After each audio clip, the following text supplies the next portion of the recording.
Our other designs, like our early SM-31 Mamba fighter, that's been the basis of some designs. And you can see that the Razor has inspired some things. And going kind of back to the history of the Razor, that configuration came out in about 2004 initially, and then Okay.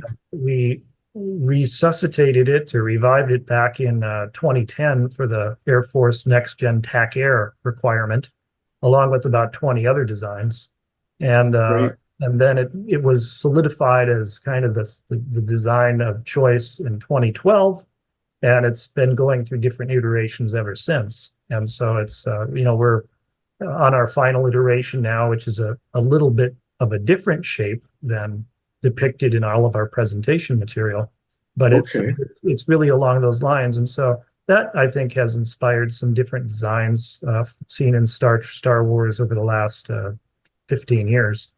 And Right. so it's been really pretty neat. And the Mamba, especially, we had that on our website, an early Stavati website back in '98, and that kind of took off and got interest. We have some new stuff on the Mamba that we'll be putting out over the next year. But the Mamba is really intended to be the kind of the last great fighter to use the F-110 series of engine found in the F-16. And Okay. Yeah. so it will use an F-110 GE-132 that puts out about 32,000 pounds of thrust. Yeah. Uh, it's intended to be a stealthy F-16 replacement, and Okay. have a price of about $35 million. So it's very affordable compared to an Yeah. F-16. Very Um, it, affordable. and Yeah, that's amazing.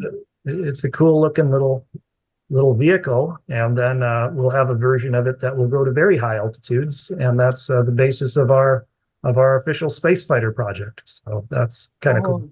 Oh, that's awesome. Space fighter project? Yep. Yep.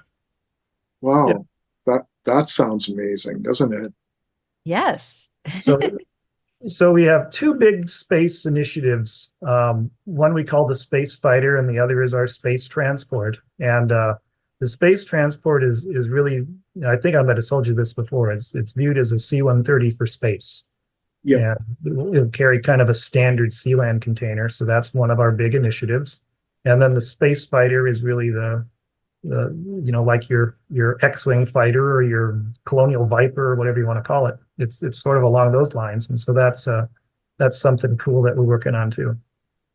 So that would go from you could probably vertical takeoff and landing and then just go right straight up into space with it from here. Sort of, yeah, yeah. That's the idea. It would incorporate a lot of the elements of the hover car, and so that could do that, and you could theoretically sell it as a sport jet.